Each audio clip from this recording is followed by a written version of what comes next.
Your Lordship, the Acting Chief Justice, my Lords Justices of the Supreme Court, my Lords and Ladies Justices of the Courts of Appeal, Honorable Ministers of State, sorry, I should have acknowledged, Your Excellency the Vice President, Jenana Opoku-Ajimai, senior government officials, distinguished invited guests, ladies and gentlemen, family and friends. You know, I was remarking to Nana, I'm quite proud of this batch of appeal court justices because, and the reason is that out of 20, we have 9 women.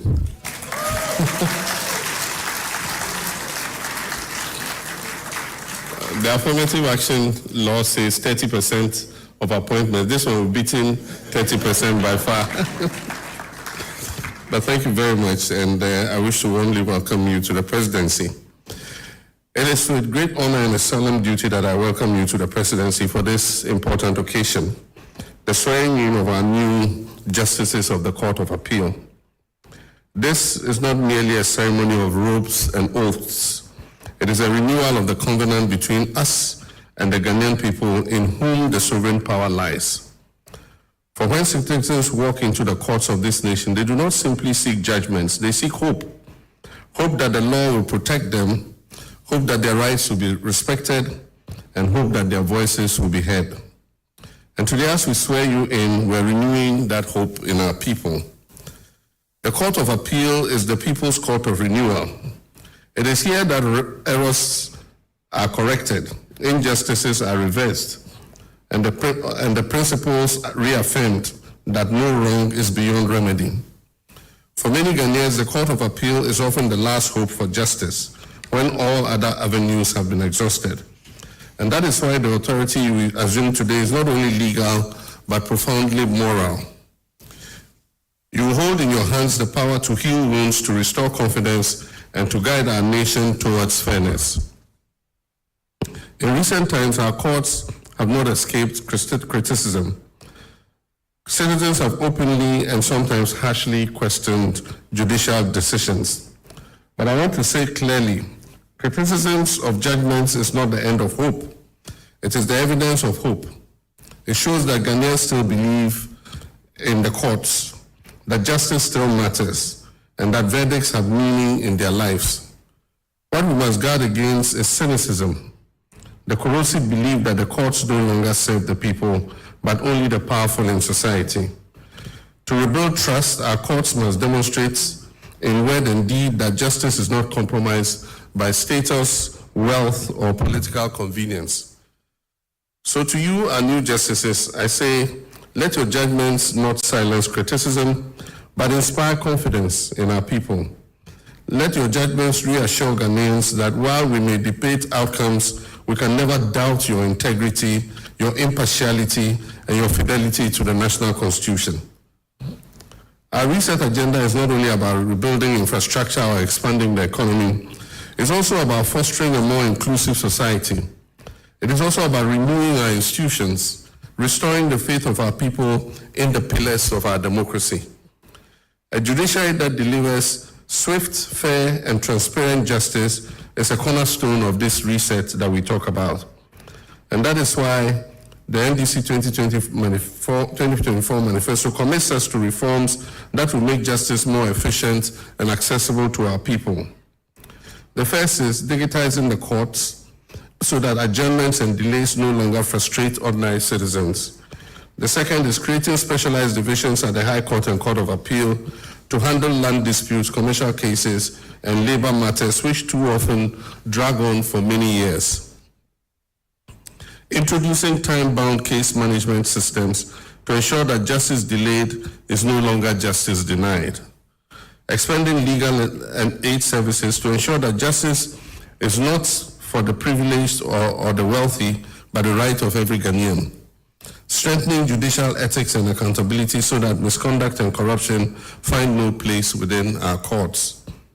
These are not abstract promises, they are concrete steps that will make justice not only more credible, but also more hopeful. Let us remember that justice is not separate from development. Justice is the invisible infrastructure on which every economy, every community, and every democracy rests. Investors will not risk their capital where contracts can be overturned by bias and prejudice. Entrepreneurs will not thrive where land disputes trap them in endless litigation. Communities cannot live in peace where verdicts are held in doubt. And that is why the renewal of our courts is at the heart of our economic transformation. Our 24-hour economy, our Big Push infrastructure program, and our broader vision of shared prosperity. Justice is not a luxury, it is a foundation for all these.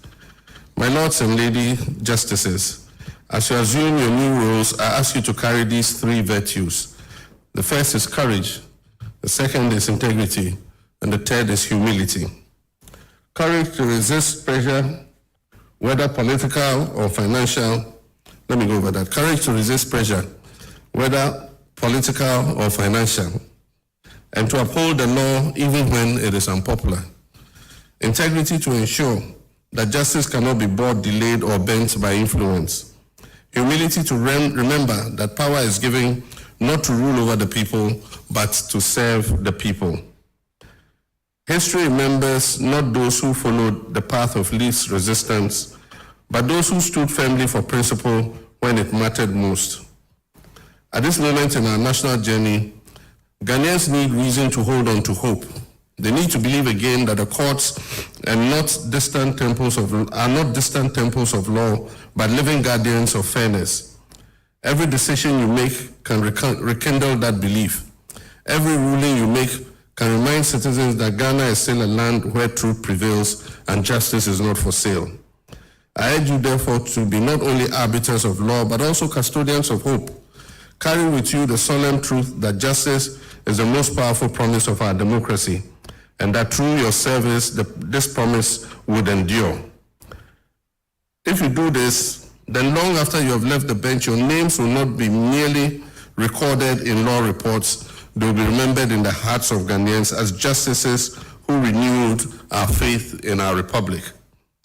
As you take your oaths today, know that you swear not only before me as president, not only before the Chief Justice, but before God, before history, and before the people whose lives you will touch with your judgments. May your judgments be wise, may your service be faithful, and may your legacy be enduring.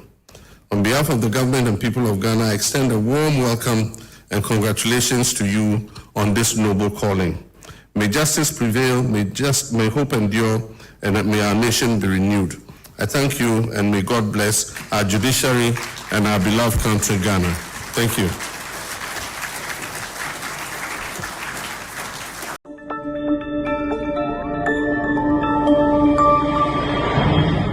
Citizen TV, Accra, Ghana.